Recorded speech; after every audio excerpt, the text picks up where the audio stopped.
તાજા સમાચાર તમારી ભાષામાં મેળવવા માટે ડાઉનલોડ કરો ગુજરાતી મિડ ડેની એપ।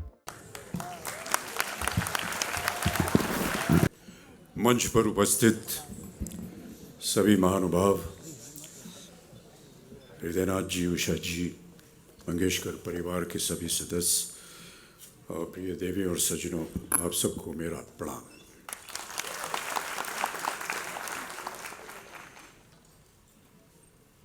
ये मेरे लिए बड़े सौभाग्य की बात है कि आज का ये पुरस्कार मुझे समर्पित किया गया है, लेकिन जैसा कि अभी बताया गया, मैंने सदा अपने आप को इस योग्य नहीं समझा कि इस तरह का पुरस्कार मुझे मिले। हृदयनाथ जी ने बहुत प्रयत्न किया था कि आज मैं यहाँ उपस्थित हूँ और काफ़ी सालों से उनका ये प्रयत्न था। पिछले साल भी उन्होंने मुझे आमंत्रित किया और दृष्टता के लिए क्षमा चाहता हूँ हृदयनाथ जी। पिछली बार तो मैंने बोल दिया कि मैं अस्वस्थ हूँ इसलिए नहीं आ पाऊँगा। दरअसल मैं स्वस्थ था लेकिन आना नहीं चाहता था, तो अब की साल मेरे पास कोई बहाना नहीं था, इसलिए मुझे स्वीकार करना पड़ा। कुछ बातें जो है मैं आपके साथ हिंदी में कर रहा हूँ। ऐसे ही एक कार्यक्रम में मैंने जब हिंदी में बोलना शुरू किया तो इधर ही जनता से आवाज़ आई, ये मराठी मराठी। तो मैंने हाथ जोड़ करके उनसे क्षमा मांग ली और कहा कि मराठी शिकत आए और बच गया। लेकिन ये जो वाक़या हुआ था इसको 10-12 साल हो गए हैं और अभी तक मैं मराठी नहीं सीख पाया। पहले समय नहीं मिलता था, अब वृद्धावस्था में थोड़ा सा समय मिल रहा है, इसलिए मैं प्रयत्नशील हूँ कि मराठी सीखूं।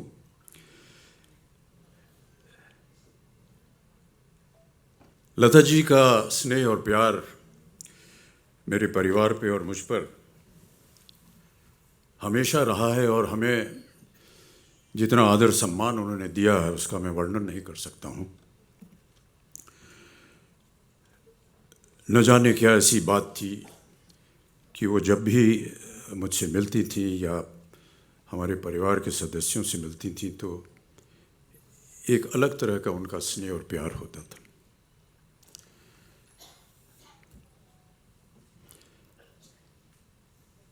आपने देखा होगा कि पिछले वर्षों में कुछ हमारे जितने फिल्म जगत के कलाकार हैं वो विदेश जाते हैं मंच पर कार्यक्रम करने। उनका गीत होता है, गायन होता है, नृत्य होता है।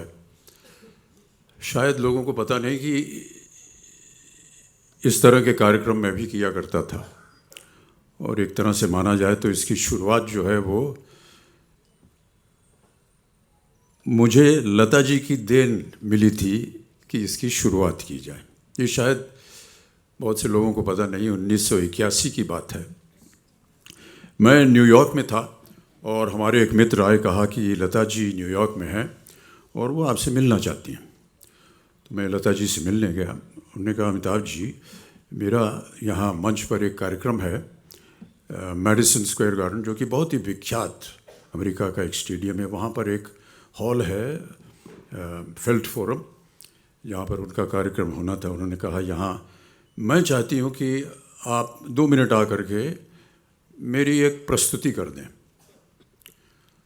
लता जी का प्रस्तुति करना ये मेरे लिए समझ में नहीं आया है कैसे कह रही हैं, लेकिन क्योंकि वो लता मंगेशकर हैं इसलिए मैंने उनकी बात मान ली और मैंने कहा ठीक है लता जी, मैं आ जाऊंगा। जाने लगा तो फिर उन्होंने कहा, अमिताभ जी सुनिए, हमने सुना है कि अभी आपने अपनी एक फिल्म में गाना गाया है। अरे मैंने कहा, नहीं लता जी, वो देखिए वो हल्का फुल्का वो शादी ब्याह में नोक झोंक होती रहती है, उस तरह का एक गाना था। हमारे निर्देशक ने हमको होली के दिन सुना और उन्होंने कहा कि इसको फिल्म में डालना है, तो वो उन्होंने डाल दिया। फिल्म का नाम था लावारिस, गाना था मेरे अंगने में। अब हमारी हालत बहुत ख़राब हो गई क्योंकि हमने पहले कभी ऐसा किया नहीं था। लता जी ने आग्रह किया तो हम गए और बड़ी कठिनाई से हमने किसी तरह वो गाना वहाँ गा दिया। जनता में कुछ लोग जो थे वो ताली वाली बजा दिए, कुछ लोग खड़े होकर के नाचने लगे। जो हमारे मित्र थे उन्होंने ये देखा, उन्होंने कहा भाई साहब अब हर साल आपका कार्यक्रम होगा अलग अलग देशों विदेशों में, और इस तरह ये कार्यक्रम शुरू हुआ। ये 80 के दशक की बात है, तो इसका श्रेय जो है ये लता जी को जाता है। तत्पश्चात लता जी के साथ मंच पर उपस्थित होने का सौभाग्य हमें कई बार मिला, और कई बार उनके साथ एक परफॉर्मेंस भी था, वो भी किया। लता जी के बारे में कई बार हम लोग सोचते हैं क्या है, और एक बार मैंने अपने पूज्य बाबूजी से पूछा कि लता मंगेशकर के बारे में आप कुछ बताइए। उन्होंने केवल एक शब्द कहा, शहद की धार।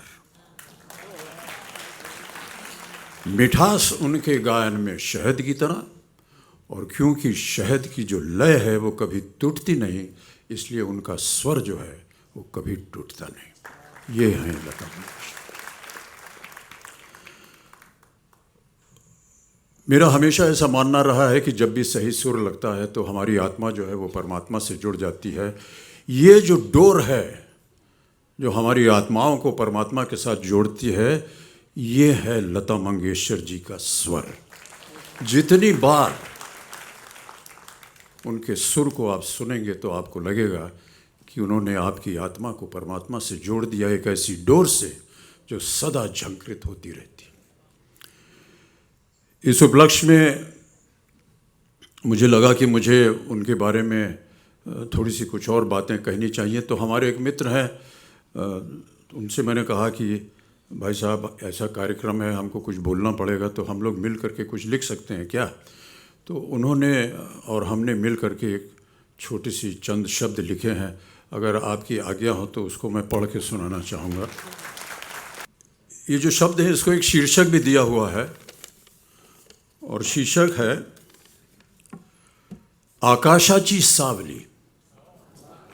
आकाशाची सावली। काळच्या त्या ज्वलंत वाळूवर अनवाणी चालत होतो मी, पुढच्या पावला पलीकडे पाहण्यास अक्षम। कारण काय की ते अशक्य होते, वेलच नव्हता। तेव्हा कार्ययच उद्देश होते आणि कार्ययच कर्म होते।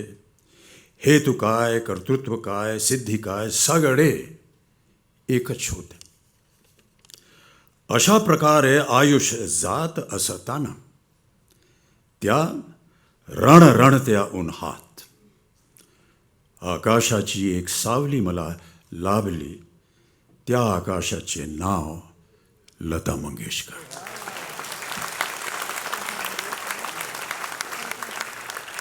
माझ्याकरिता लता दीदीचे स्वर हा संगीताचा परिचय होता, हीच संगीताची परिभाषा होती, हीच संगीताची व्याख्या होती।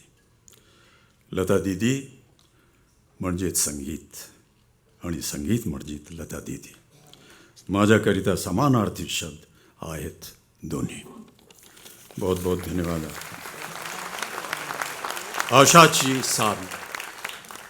हम मानते हैं कि आकाश जो है उसे हम ब्रह्मा कहते हैं, और ब्रह्मा के बगल में माँ सरस्वती जो हैं वो विराजमान हैं। साक्षात सरस्वती का रूप लता मंगेशकर जी हमारे समक्ष थी, तो वो ब्रह्मा के बगल में बैठी हैं, विराजमान हैं, ब्रह्म के साया में बैठी हैं। यहीं से बना आकाशाची सावली। बहुत बहुत धन्यवाद।